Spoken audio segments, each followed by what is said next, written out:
దేవునికి స్తోత్రం కలుగునుగాక. క్రీస్తునందు ప్రియమైన యేసుతో ఏకాంత సమయము అనే క్వైట్ టైం కార్యక్రమ వీక్షకులందరికీ ప్రభువైన యేసుక్రీస్తు నామం పేరిట విజన్ క్యూటీ ఫెలోషిప్ తరఫున ప్రత్యేక వందనాలు, శుభాలు తెలియజేస్తూ నేటి ధ్యాన కార్యక్రమాన్ని మిమ్మల్ని ప్రేమతో ఆహ్వానిస్తున్నాను. ప్రియులారా, నేటి ధ్యానం కొరకై ఏర్పాటు చేయబడిన పరిశుద్ధ లేఖన భాగము 2వ రాజుల గ్రంథం 12వ అధ్యాయము 1-21 వచనాలు.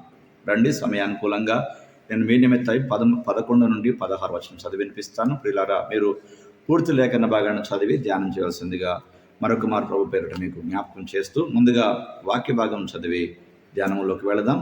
వాక్యం చదువుకుందాం. తరువాత వారు ఆ ద్రవ్యమును తూచి యెహోవా మందిరపు కాపరులకు అనగా పనిచేయు వారికి అప్పగించిరి.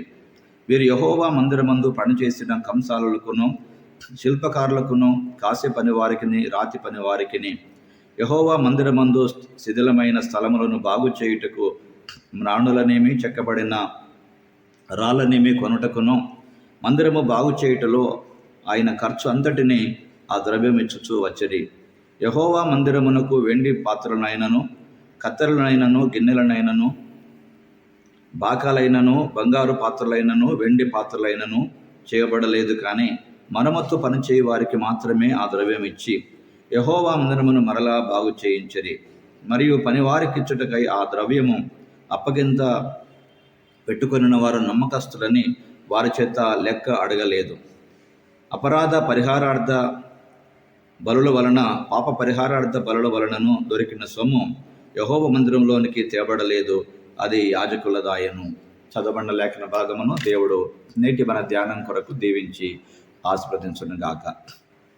ప్రియులారా, నేటి ధ్యాన భాగము చదివిన తర్వాత దీని కొరకు ఏర్పాటు చేసుకున్నటువంటి ప్రధాన అంశము సంస్కరణలు మరియు క్షీణత.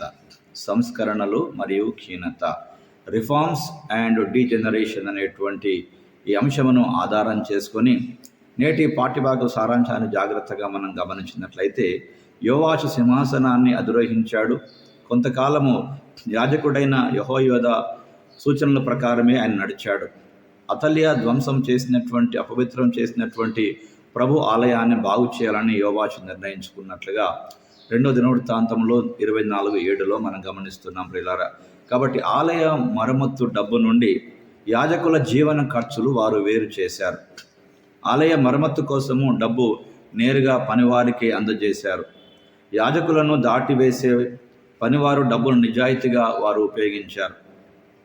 సిరియా రాజు అజాయేలు ఇశ్రాయేలుపై దాడి చేసినప్పుడు యోవాషు అతనికి దేవాలయం మరియు రాజభవనం నుండి అన్ని సంపదలను ఇచ్చాడు. మరియు అజాయేలు అలాగే వెనక్కి వెళ్ళిపోయాడు. యోవాషు అతనిపై కుట్ర పన్నిన అతని సేవకుల చేతనే చివరకు హత్య చేయబడ్డట్టుగా ఈ వాక్య భాగంలో మనం గమనిస్తున్నాం ప్రియులారా. కనుక ఇందులో దేవుడు మనకు నేర్పే పాఠముగా విశ్వాస సంఘానికి చెందినటువంటి డబ్బును తెలివిగా ఉపయోగించాలి. డబ్బు సరిగా నిర్వహణ చేయకపోతే ప్రియులారా, ఆలయ మరమ్మతుల పనులు అక్కడ నిలిచిపోయే ప్రమాదం ఏర్పడింది. కాబట్టి ఆలయ మరమ్మతుల కోసము డబ్బును వేరు చేశాక మరమ్మతులు వారు పూర్తిగా చేయగలిగారు. మన సంఘము మన ఆర్థిక వ్యవహారాలను నిజాయితీగా చూడగలుగుతున్నదా అని నేటి పాఠ్యభాగం ఒకసారి మనము పరీక్షించుకోవాలి ప్రియులారా. కనుక ఏ సంఘములో ఆర్థిక వ్యవహారాలు సక్రమంగా నడిపించబడతాయో అక్కడ మరి గొడవలకు తావుండనట్టుగా మనం లేఖన భాగంలో నుండి జ్ఞాపకం చేయబడుతున్నాం ప్రియులారా.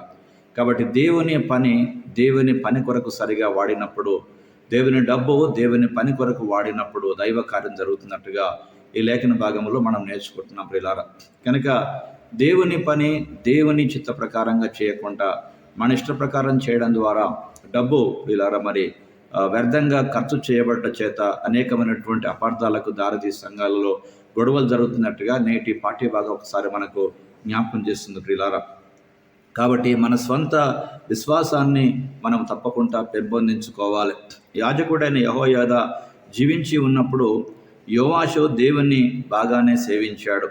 అయితే ఆ తర్వాత యెహోయాదా చనిపోయినప్పుడు అతడు త్వరలోనే విగ్రహారాధనలో పడిపోయినట్టుగా యెహోయాదా కుమారుడైన జకర్యాను కూడా చంపినట్టుగా 2వ దినవృత్తాంతంలో 24:17 వచనాలలో ఈ మాటలు మనము గమనిస్తున్నాం ప్రియులారా. కాబట్టి దైవభక్తి గల వ్యక్తులతో కలిసి ఉండడం వలన స్వయంగా మనం కూడా దైవభక్తి కలుగుతుందని అనుకోవడానికి అవకాశం లేదు ప్రియులారా. కాబట్టి ఇతరుల విశ్వాసములపై ఆధారపడకుండా మన స్వంత విశ్వాసాన్ని మనం వృద్ధిపరచుకోవాలి. అది దేవుని వాక్యపు వెలుగులోనే తప్ప మన స్వంత ఆలోచన ప్రకారం కాదని నేటి దేవుని వాక్యం మనకు జ్ఞాపకం చేస్తుంది ప్రియులారా. కాబట్టి సంఘ కార్యక్రమాలలో అనేక సంస్కరణలు జరగడం ద్వారా నీతి నిజాయితీని ప్రియులారా మనం పాటించడం ద్వారా అన్యాయము అక్రమం దూరం అయితే ప్రజలు సంతోషంగా సమిష్టిగా సేవ చేయడానికి అవకాశాలు ఉన్నాయి ప్రియులారా. కాబట్టి దేవుని సొమ్ము లేక దేవుని ఆదాయం వచ్చినటువంటి వనరుల ప్రియులారా దేవుని ఆలయం కొరకు ఖర్చు చేయబడటం ద్వారా దైవ కార్యాన్ని మనం నిలబెట్టగలుగుతాం. కనుక సంఘానికి చెందినటువంటి డబ్బు నిజంగా న్యాయంగా అది ఉపయోగించబడుతుందా అని ఈరోజు కూడా ఒకసారి మనం చూసుకోవాల్సిన ప్రియులారా.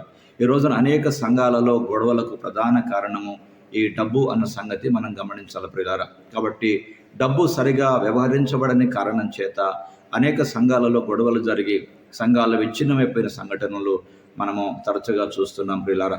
కనుక నిజమే, డబ్బు ఎంత న్యాయంగా చక్కగా అది వాడబడితే ప్రియులారా అంత దేవునికి మహిమ కలుగుతుంది. ప్రజలు కూడా సంతోషంగా దేవుని సేవ కొరకై ఇచ్చి దేవుని సేవను ప్రోత్సహిస్తారు.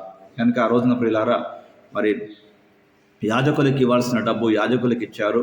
అలాగే మరమ్మతుకు పెట్టవలసిన డబ్బు మరమ్మతు కూడా ఏర్పాటు చేశారు.